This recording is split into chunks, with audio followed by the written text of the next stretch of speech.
Okay, to start at the beginning, a little bit about me and my background.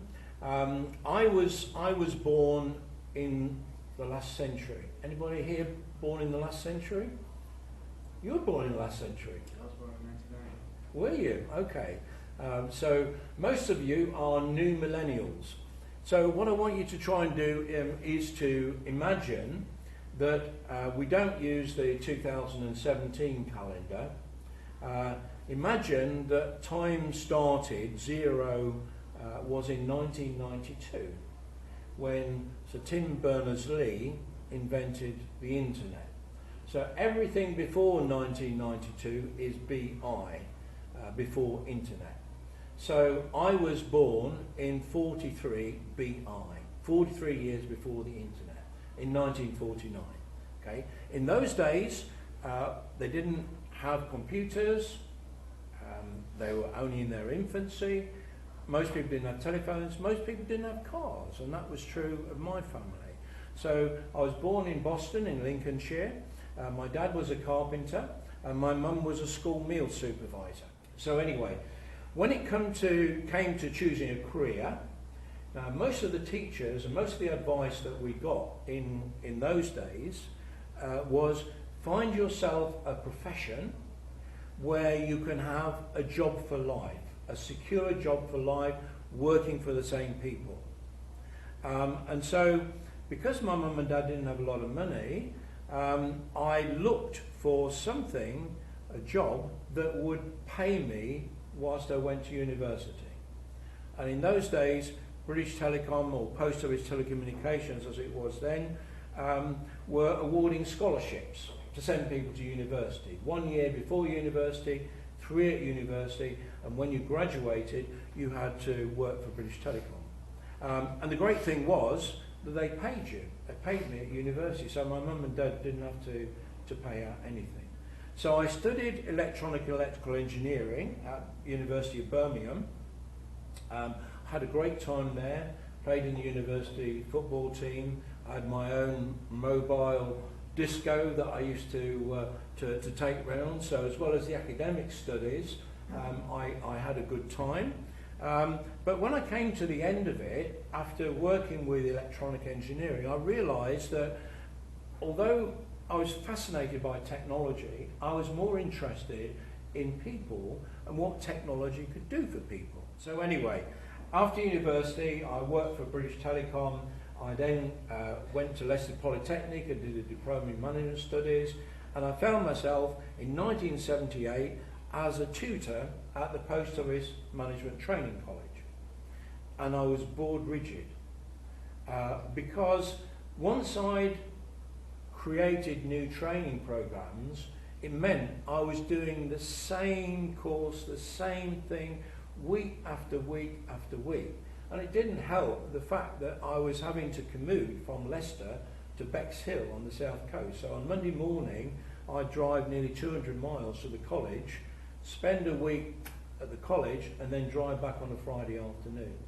So because I was bored, I decided that post office, developing a whole career in the same organisation wasn't for me.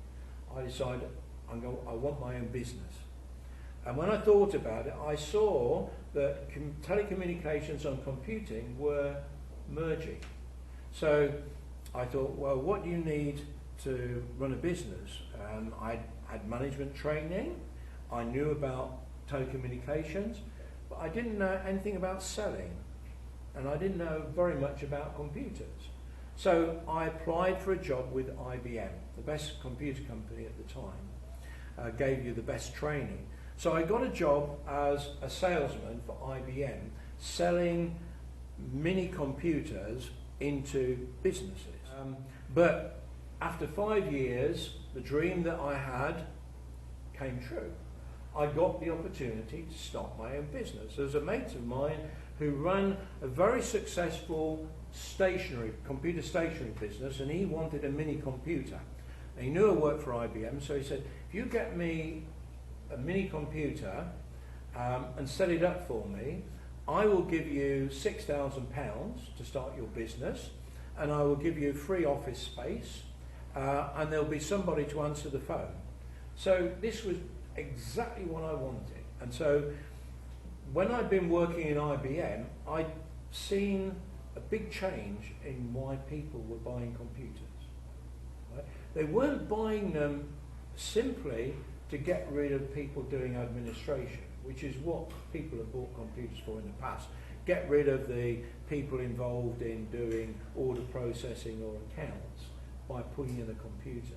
People were thinking about how to use technology creatively to deliver completely new services, brand new services, or innovative services. So I thought, with my experience, I started a consultancy advising companies on using technology within their business to market themselves more effectively.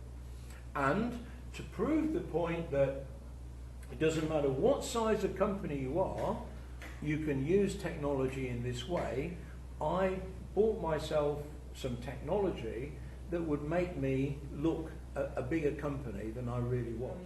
All good things come to an end, and in about 2002, for reasons which I won't go into, but it was to do with a partner letting me down badly.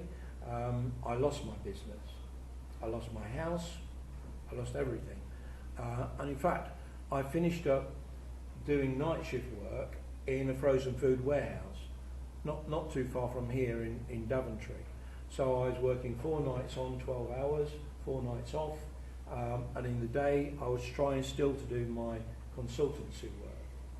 So I thought at that time, because I was in my early 50s and I'd had my own business for 20 years, that would really be the end of it, because I couldn't see any way of getting out of that situation. But I was fortunate enough to get a job at Leicester de Montfort University, and I run a project to do with the creative industries to help build bridges between universities and creative industries. And I did that job for a year, and then the job as director of the Serious Games Institute came up, and I was lucky enough to get that job. So I set up the Serious Games Institute, worked with, you're joining, I work with a lot of games companies in the West Midland region to try and create an international reputation for the West Midlands as a leader in the games industry. So I work with Blitz Games and a number of other games companies to set that up. So today, I'm still working for myself. I love what I do. I'm still trying to push the boundaries of technology, and I am lucky enough that I get paid to be an advisor to the European Commission. So I'm coming to the conclusion of my presentation now, just to tell you a little bit about what I do today. I'm very lucky. I work for myself. I don't have anybody working for me.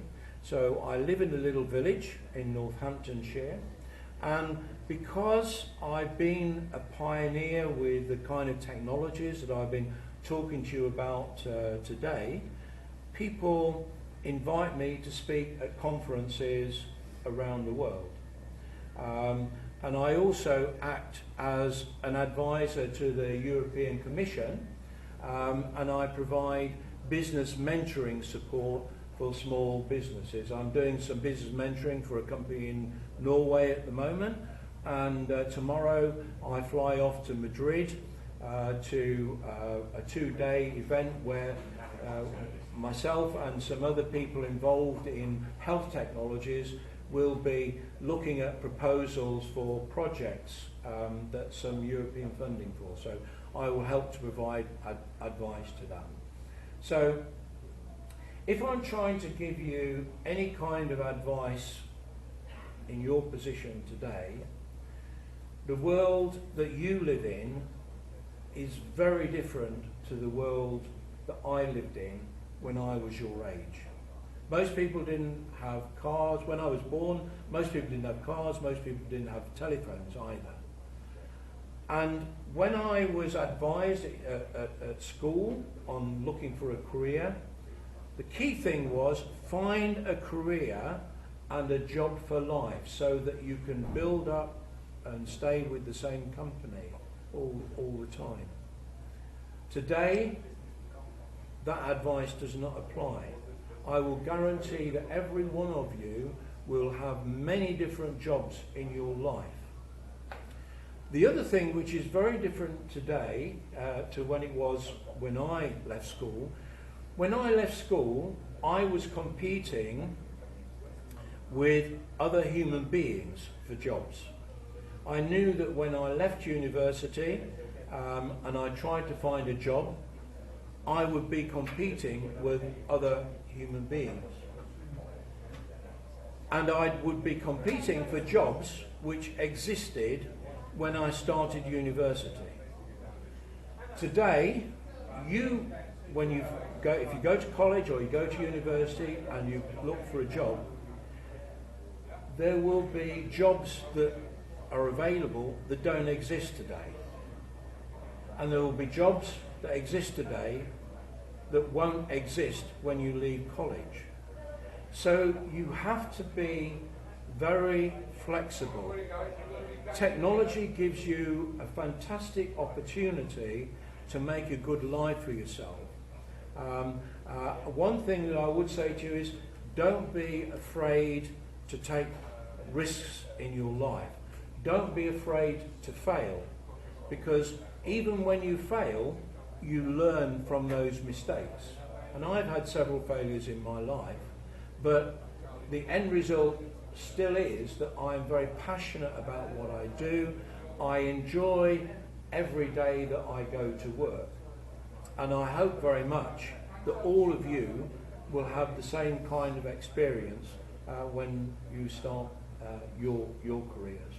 And I'll just finish with one little story which really had a big influence on my life. This was in 1998. And I had just won some money from the government for a project that I designed called the Multimedia Demonstrator Programme. So in 1998, the government said, we've got to get more businesses using multimedia and the internet. So they were looking for ideas from people on how you do that. And the idea that I had was a project called ComNet, Community Commerce and Knowledge Network.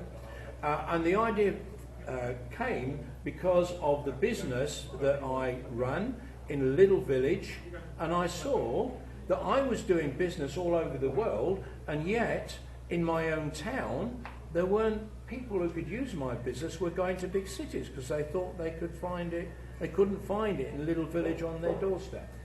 So anyway, when I got the funding, I started the project. My idea was to find local people who are using the internet and using multimedia to build a community. And so the first thing I did was to do a search before Google on the name of my town, Market Harborough, to see who got websites. And there was one website at the top of all the search engines. It was called Big Fern.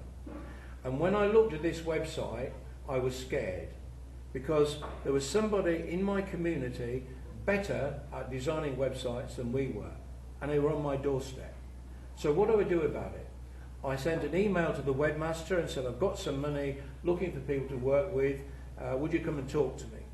The guy came to see me one Friday afternoon, walked into my office, and as he walked in I said, I'm sure I know you from somewhere. And he said, well, of course you know me, I'm your milkman. Right? This guy who designed this fantastic website was a milkman who'd done it in his spare time, and he taught himself to write HTML, he taught himself to write coding. So he was me with my whole life and career in technology, getting a lesson from my milkman. And I thought this guy was on a different planet, but I'd come to realize that there are people all around the world who are empowered by technology.